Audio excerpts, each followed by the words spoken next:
Hello, my name is Craig Hayes, and this piece is called The Garden. We all ask, where do I begin? Take our beginnings, justify our ends, the nurtured ones and even the frayed. Every knot starts as a thread, and each story begins and ends. So you simply begin here as human and loved. You are human and loved, but we all begin at the garden. See, we have all been kicked out before. We have all lost our perfection. The problem is we make our dirt our measuring cup, but we all have it, but it's got to be brought into the light, and it's got to be mine. So I'm gonna dig up everything that's hidden down under. So you think I'm up here, hands upturned, perfect? No, here's my dirt. Walk with me. I struggled with lust and pornography since the 6th grade. I first told someone in the 11th. They told me that if I didn't face it, it would become a monster I'd have to face for the rest of my life. Now, look who I'm staring in the mirror. Now I'm always moving. Never go back to my room, so I never give myself the chance to think about it. Maybe that's why I always look up to the sky. I can no longer trust my eyes anymore or what they seek. Here's my dirt. See, I have trust issues. So much I give people too much room. So much I let them load their hurt, let them fire it through my shirts, and it reaches my heart, y'all. But I slept with her regardless, and her, and I'm hurt, y'all. And I lie about what I did with him, what we did in the dark. I hide it so no one knows. And I've been used over and over again, and I often question whether I'm worth something. Here's my dirt.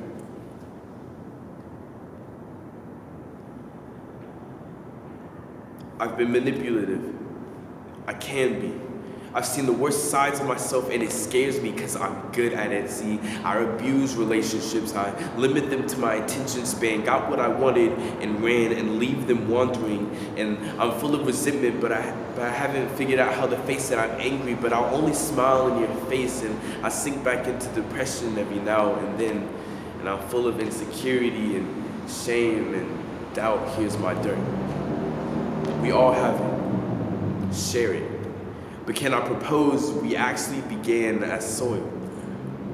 You see me as a performer, but I tricked you. See, I'm employed as a seed sower, and I work with my dirt every day. See, I till it, water it, uproot, fertilize, and bring it into the sunlight until I find myself. Then I bring my produce to the people, because soil is quite lonely without growth, and I'm here to show you how to dig, how to sprout. So here's a seed. The secret is that it has nothing to do with what you've done. Everything with who you are, everything with who you can become, everything with whose you are. So take one. Take it and bring it to your fields. Then take the produce and bring it to the market. It's your soil that makes you desirable, your dirt that qualifies you. But there are a lot of buyers. Some expect their own fruits to grow. They hunger for self-attained reward through you. Others use you for food. And the ones that leave try to occupy a room that they think that they paid for. And the powerful ones simply dump their lusts and negligence onto ground that ain't theirs. But you are unattainable by self-appointed harvesters. However, there is the gardener, who asks for nothing except that you welcome him when he visits, who does not desire your crops, only that you allow his hands to water until what is soon to yield fresh. And I've been talking with the gardener recently. We've been walking together, and he told me of his love for seeds, how it isn't until they're completely submerged in dirt that root takes hold, that when shell falls away, life grows bold, how our soil reminds him of everything that we hold.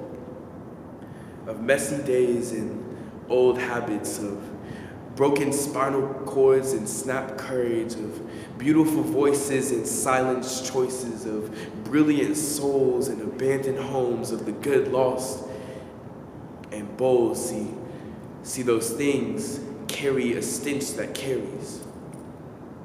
And it catches wind, and you catch a whiff every morning round. But behold, everything that you need is in the ground. So put everything that you're holding 6 feet under, because the only thing that you need, the only one that you need, rose around the 3rd day. What I'm trying to say is, here's a seed.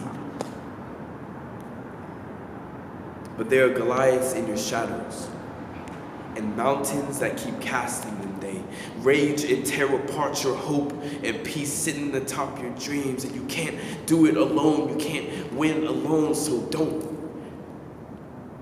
See, what you have the choice to receive holds a mighty sword, and it doesn't cut, but it sinks deep nonetheless. It is a word, it is word, and it's double-edged, and that word forms from filth, from blood bled, from tears shed, and when swung it sings grace.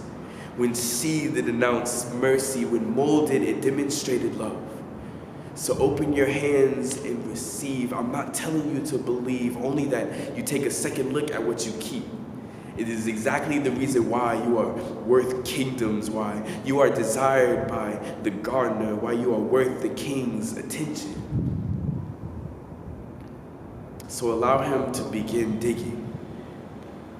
If you do, you will see that you are evidence his hands are still moving. How love usually looks like dirt, how it forms most purely through and from pain. You are being made pure through this pain. And have you ever heard of one that walks with you through it, kneels in it, knowing only what about you is true? Most assuredly, I say to you, unless a grain of wheat falls into the ground and dies, it remains alone. But if it dies, it produces much grain. You are evidence that why you are loved has nothing to do with you, everything with what's for you. See, the gardener has walked your fields before. He's foreseen the innumerable crops that will bloom, and all that is available to you. Simply allow him into your presence. Take him into your gates. Take him to the garden. And that's where it all starts. Thank you.